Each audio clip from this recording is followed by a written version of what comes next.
Complimentary symmetry push pull amplifier, അതായത് complementary symmetry class B push pull power amplifier ആണ് next topic. ഇതാണ് complementary symmetry push pull power ആംപ്ലിഫയറിൻ്റെ circuit diagram. ഇതിൽ class B push pull power amplifier പഠിച്ചു. Class B push pull power ആംപ്ലിഫയറിൽ നമ്മൾ ഒരു input ട്രാൻസ്ഫോമറും output ട്രാൻസ്ഫോമറും ഉപയോഗിച്ചിരുന്നു. അപ്പോൾ ഇൻപുട്ട് ട്രാൻസ്ഫോമറും ഔട്ട്പുട്ട് ട്രാൻസ്ഫോമറും ഉപയോഗിക്കാൻ കാരണം ക്ലാസ് ബി ഓപ്പറേഷൻ എന്ന് പറഞ്ഞു കഴിഞ്ഞാൽ ഒരു ട്രാൻസിസ്റ്റർ 150 ഡിഗ്രി ഒരു ഹാഫ് സൈക്കിൾ പീരീഡ് മാത്രമാണ് ഓൺ ആയിരിക്കുന്നത്. അപ്പോൾ ഒരു 2 ട്രാൻസിസ്റ്ററുകൾ ഉപയോഗിച്ചാൽ മാത്രമാണ് നമുക്കൊരു ഫുൾ സൈക്കിളിനെ ആംപ്ലിഫൈ ചെയ്യാൻ പറ്റുന്നത്. ഇപ്പോൾ ക്ലാസ് ബി ഓപ്പറേഷനിൽ ഒരു ട്രാൻസിസ്റ്റർ ഒരു ഹാഫ് സൈക്കിൾ മാത്രം ഹാൻഡിൽ ചെയ്യുന്നതുകൊണ്ട് എഫിഷ്യൻസി നമുക്ക് അതനുസരിച്ച് കൂട്ടാൻ സാധിക്കുന്നുണ്ട്. പവർ ആംപ്ലിഫയർ ആയിട്ട് നല്ല രീതിയിൽ വർക്ക് ചെയ്യും. പക്ഷേ 2 ട്രാൻസിസ്റ്ററുകളിലേക്ക് മാറി മാറി സ്വിച്ചിങ് പോലെ ഈ സിഗ്നൽ കൊടുക്കണമെങ്കിൽ അവിടെ ഒരു സ്പ്ലിറ്റിംഗ് വേണം. ആ ഒരു സ്പ്ലിറ്റിങ്ങിന് വേണ്ടിയിട്ടാണ് ആ ഇൻപുട്ട് ട്രാൻസ്ഫോമർ ഉപയോഗിച്ചുകൊണ്ടിരുന്നത്.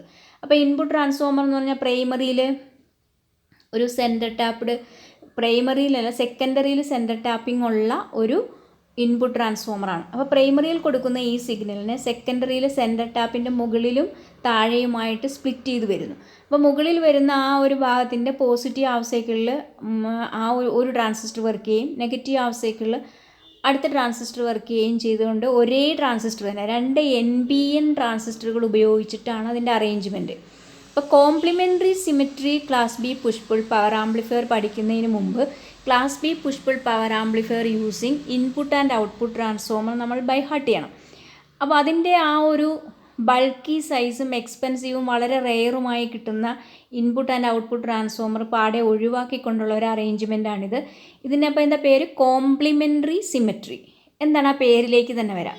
ഇവിടെ നോക്കൂ, ഒരു ട്രാൻസിസ്റ്റർ NPNും ഒരു ട്രാൻസിസ്റ്റർ PNPയും ആണ്. അപ്പോൾ ഈ ഒരു NPN ട്രാൻസിസ്റ്ററും ഉണ്ട്, PNP ട്രാൻസിസ്റ്ററും ഉണ്ട്. ഇപ്പോൾ NPN ട്രാൻസിസ്റ്റർ PNP ട്രാൻസിസ്റ്ററും ഒരു ഉദാഹരണത്തിന് നമ്പറിങ് പറയുവാണെങ്കിൽ ബെൽ 187 NPN ട്രാൻസിസ്റ്റർ ആണെങ്കിൽ ബെൽ 188 PNP ട്രാൻസിസ്റ്റർ നമ്മൾ ഉപയോഗിക്കും. അപ്പോൾ 2 ട്രാൻസിസ്റ്ററും കോംപ്ലിമെൻ്ററി ആണ്. അതായത് ഒരെണ്ണം NPN ആണെങ്കിൽ ഒരെണ്ണം PNP ആണ്. അതോടൊപ്പം തന്നെ സിമിലർ ട്രാൻസിസ്റ്റേഴ്സുമാണ്. അതാണ് സിമെട്രി. കോംപ്ലിമെൻ്ററി സിമെട്രി എന്ന് പറയുന്നതാണ്. അപ്പോൾ കോംപ്ലിമെൻ്റ് ട്രാൻസിസ്റ്റേഴ്സാണ് 1 NPN ആൻഡ് 1 PNP. സിമിലർ ട്രാൻസിസ്റ്റേഴ്സാണ്, രണ്ടും സിലിക്കണും, രണ്ടും ഏകദേശം ഒരേ മാനുഫാക്ചറിങ് ടെക്നോളജിയും ഒരേ ഗെയിനും എല്ലാം ഉള്ള ക്യാരക്ടറിസ്റ്റിക്സ് ഒക്കെയുള്ള സിമിലർ ട്രാൻസിസ്റ്റേഴ്സാണ്. സാധാരണഗതിയിൽ നമ്മൾ ഒരു ബെൽ 187ഉം ബെൽ 188ഉം കൊണ്ടാണ് ഇതൊക്കെ കൺസ്ട്രക്റ്റ് ചെയ്യാറുള്ളത്. ഒരു audio stage, AF amplifier stage, റേഡിയോയുടെ ഓഡിയോ സ്റ്റേജ് മിക്കവാറും കോംപ്ലിമെൻ്ററി സിമെട്രി ആയിട്ടുള്ളതാണ്. നമ്മൾ പ്രാക്ടിക്കൽ സർക്യൂട്ട് ചെയ്യുന്നത് റേഡിയോയുടെ AF സ്റ്റേജിലാണ് complementary symmetry power amplifier construct ചെയ്യാറുള്ളത്. അത് നമ്മൾ സാധാരണഗതിയിൽ മിനിമം 3 ട്രാൻസിസ്റ്ററുകളും കൂടി ഈ ഒരു സ്റ്റേജ് കഴിഞ്ഞിട്ട് പിന്നെ ഈ ഒരു സ്റ്റേജിന് മുമ്പായിട്ട് ഒരു സ്റ്റേജ് കൂടി ചെയ്തുകൊണ്ടാണ് ആ ഒരു പ്രാക്ടിക്കൽ സർക്യൂട്ട് നമ്മൾ കൺസ്ട്രക്റ്റ് ചെയ്യാറുള്ളത്. അപ്പോൾ എല്ലാ സർക്യൂട്ടുകളും അത് പഠിക്കണം. അപ്പോൾ കോംപ്ലിമെൻ്ററി സിമെട്രി ആ പേരിൽ നിന്ന് അത് മനസ്സിലാക്കണം. കോംപ്ലിമെൻ്ററി എന്ന് പറഞ്ഞാൽ it is using an NPN and PNP transistor and they are similar, that is known as complementary symmetry. അപ്പോൾ നമ്മളൊരു ഇൻപുട്ട് സിഗ്നൽ കൊടുത്തു കഴിഞ്ഞിട്ടുണ്ടെങ്കിൽ ഈ അറേഞ്ച്മെൻറ്റിൽ ഇതിൻ്റെ പോസിറ്റീവ് ഹാഫ് സൈക്കിൾ വരുന്ന സമയത്ത് ബേസിലേക്ക് C1 വഴി NPN ട്രാൻസിസ്റ്ററിൻ്റെ ബേസിലും PNP ട്രാൻസിസ്റ്ററിൻ്റെ ബേസിലും പോസിറ്റീവ് ഹാഫ് സൈക്കിൾ വന്നാലും പോസിറ്റീവ് ഹാഫ് സൈക്കിളിൽ ഓൺ ആവുന്നത് NPN ട്രാൻസിസ്റ്ററാണ്. കാരണം NPNൻ്റെ ബേസ് ആണ് P ടൈപ്പ് ആണ്. അപ്പോൾ ബേസിന് ഫോർവേഡ് ബയാസിങ് കിട്ടുന്നത് NPN ട്രാൻസിസ്റ്ററിന് മാത്രമാണ്. അപ്പോൾ ഈ ട്രാൻസിസ്റ്റർ ഓൺ ആവും. അതിൻ്റെ തന്നെ നെഗറ്റീവ് ഹാഫ് സൈക്കിൾ വരുമ്പോൾ ഈ C2 കപ്പാസിറ്റർ വഴി ബേസിലേക്ക് കപ്പിൾ ചെയ്യുന്നുണ്ട്. അപ്പോൾ അതിൽ negative half cycle, negative going സിഗ്നലാണ് വരുന്നത്. PNP ട്രാൻസിസ്റ്ററിൻ്റെ ബേസിന് മാത്രമാണ് ഒരു ഫോർവേഡ് ബയാസിങ് കിട്ടുക.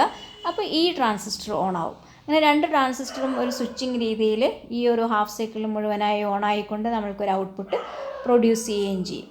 അപ്പോൾ പോസിറ്റീവ് ഹാഫ് സൈക്കിളിനെ NPN ട്രാൻസിസ്റ്റർ ആംപ്ലിഫൈ ചെയ്യും, നെഗറ്റീവ് ഹാഫ് സൈക്കിളിന് PNP ട്രാൻസിസ്റ്റർ ആംപ്ലിഫൈ ചെയ്യും. ലോഡിലൂടെ നമുക്കൊരു കണ്ടിന്യൂസ് ആംപ്ലിഫൈഡ് ഔട്ട്പുട്ട് വോൾട്ടേജ് കിട്ടുകയും ചെയ്യും.